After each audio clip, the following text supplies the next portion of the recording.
Hi everyone, it's Melissa, and today I am going to share with you what I read for Asian Readathon. So this was a readathon hosted for the month of May, and it was hosted by Cindy from Read with Cindy and Ali from Mrs. Dunn Reads. I'll link their channels below. So the whole idea was to read Asian authors and to try to read from a variety of different Asian countries. So I read 5 different books for this readathon. The first was a compilation of short stories, and it was this, 1,000 Beginnings and Endings, edited by Ellen O. and Elsie Chapman. So I often find it hard to talk about short story collections, especially if there isn't a very obvious thread through the stories. And really the only thing that these stories had in common were that they were based on different myths, legends, fairy tales, folklore, that kind of thing, from Asian folklore, that is. So yeah, so there's 15 different stories in here, all different retellings. And what I think I liked most about this book was that there was a really good variety of type of story. So some of the retellings still very much felt like a fairy story or a mythology, but there were others that were more modern. Just to kind of give you a sampling of the types of stories that were in here, there was one where the protagonist is wondering if an android has infiltrated her family and is posing as her father. There is one that follows 2 sisters. One is kind of a rebel and one is more of a rule follower, and they work in this like walled off city and they're not allowed to leave, and it's about them trying to figure out if there's a way to go back to their village and go back to their family.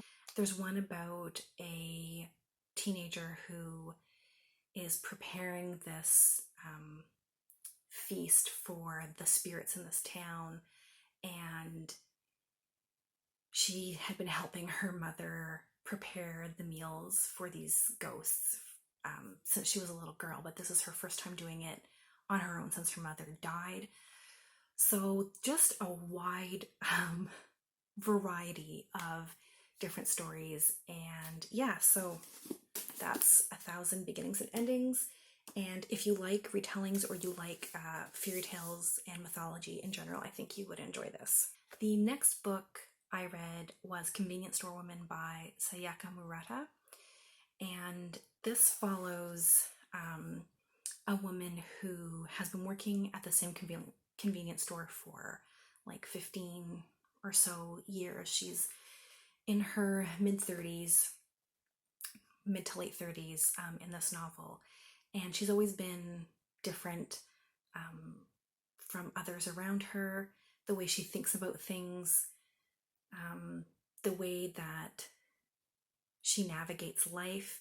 She comes to a point in her life where she's realized that it's no longer appropriate for her to be working at the convenience store, or it's seen by her peers as weird, whereas before it was, you know, a fine job. She's now realized, oh wait, people think it's weird that I'm still working at this convenience store, and it's her trying to figure out ways to be normal.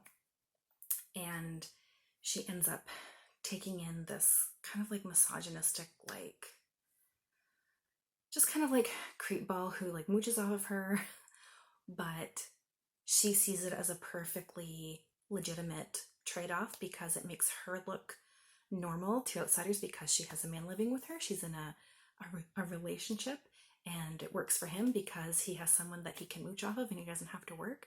And so she's happy with this arrangement, but she doesn't realize how that's perceived or would be perceived by other people if they realized what the relationship actually was. Ultimately, I think this book really didn't speak to me personally. I think I'm just not, I don't know, I might just not be a fan of this particular writing style, or maybe I just don't read a lot of contemporary fiction. I'm not sure. It just didn't speak to me for whatever reason. I didn't dislike it though, and I think it was really, really interesting. It really makes you think about, what is normal, and, what she thinks is right for her life versus what society thinks is right might not be the same thing. And who are we to judge how she decides to live as long as she's happy and fulfilled? And at least for me, it really made me kind of think about, your own life choices and why you make them. We like to think we're making choices for ourselves, but I think a lot of times we make choices because of, how it reflects on us or what other people will think of us. So, yeah, I think I just didn't connect with the characters, or it just wasn't quite the exact right book for me, but I did get a lot out of it in terms of, thinking about some of those things. So the next book I read was Inside Out and Back Again by Tengha, and this is a story of a 10-year-old girl and her family as they flee Saigon during the Vietnam War and their life moving to America. So this is a middle grade book, and I really enjoyed it. What I didn't realize about this book until I read it was that it's told in short verse, and each chapter or verse is basically a snapshot of her life, and it reads almost like diary entries. So by reading this book, I didn't really learn much about the Vietnam War or the politics surrounding that, or even about Vietnam as a country, because it's told through the eyes of a child and through these little snapshots.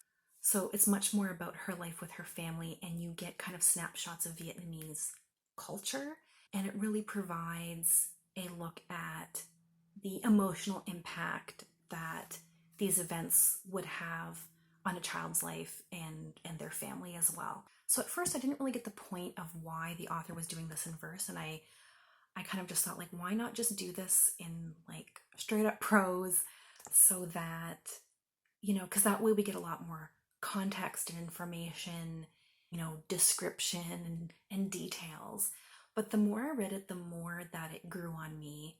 And I think, like, I agree with the author's choice to do it this way. Writing it in verse really helped, like, pinpoint specific events or focus on, the emotion of a specific incident, because it could offer that snapshot of an experience, like the experience of them fleeing, or an incident at school where she's being bullied, or her frustration of learning English. These are all little tiny bits and pieces of her life that you see throughout the course of a year as she's gone from living a normal life in Vietnam to becoming a refugee and having to move to an entirely different country and culture.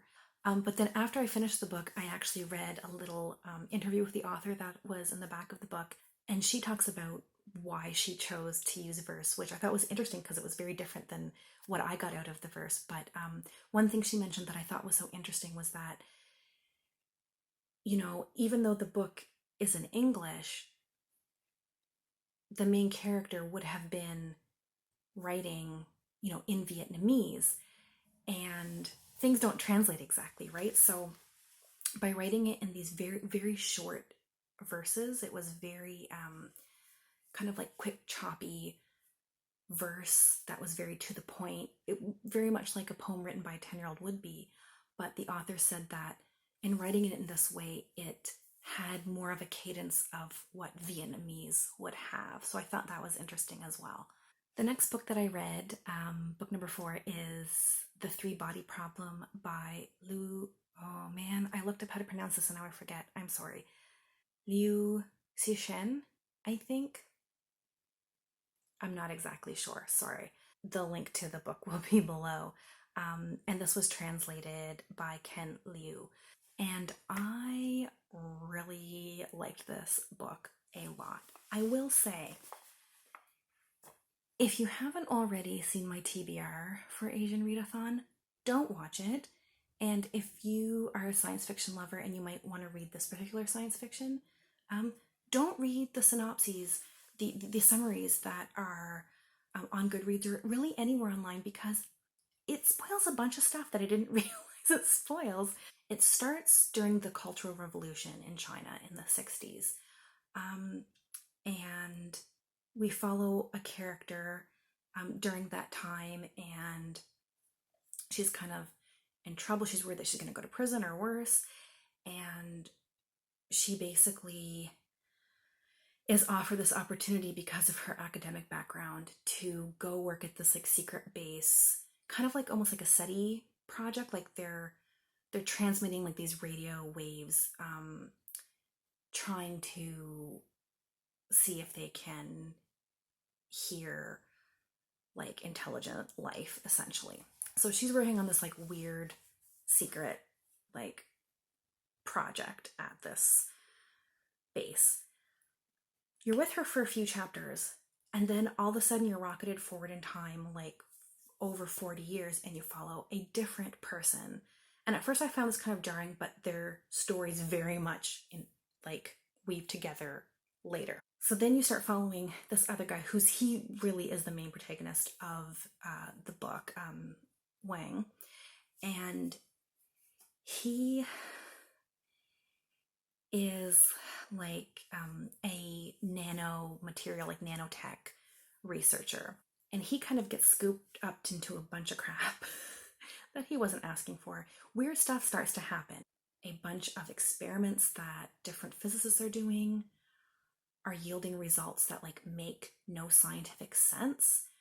Scientists start killing themselves because they're having like an existential crisis, because they, based on their experiments, science is fake and doesn't make sense.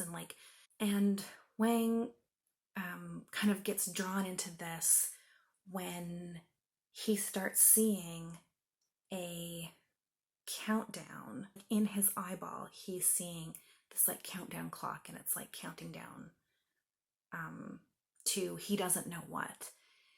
And this brings him to talk to like different scientists, and he starts learning about all these weird things that are happening with science in the world. And he ends up, through the different scientists he's talking to, he ends up finding out about this website, like this virtual reality game called 3Body. And so he puts on a VR suit and goes into the game. And it's this game where your mission is to try to figure out what is going on in this world. So you're in this like this world in this game, and the world is very different from life on Earth. It goes through these stable eras like we have on Earth, where every day is 24 hours, like it follows a stable cycle. But these are sometimes taken over by chaotic eras where there's no predictable pattern. It could be night for years and then daylight for years, or daylight for like 2 minutes and then the sun is gone. It's just like chaotic, right? It's a chaotic era. And when he's in the game, he has no idea like how, like what the point of this game is, why people are playing it. He knows it has something to do with what's going on Earth. And that slowly becomes apparent as you read the book. But it's so unsettling. I would call that like the overall feeling I had when I was reading this book was just unsettled. Things are just like eerie, and there's just this like sense of absolute foreboding, and which I'm all for, by the way, especially in a science fiction. So I will say that this is not soft sci-fi. This is definitely hard sci-fi. So if you're into that stuff, like a lot of tech, a lot of like science talk and physics and mathematics, then this is for you. But if you're someone who like, you like a space story, but you're not really looking for much else, I would say stay clear from this, because it is very much hard science fiction.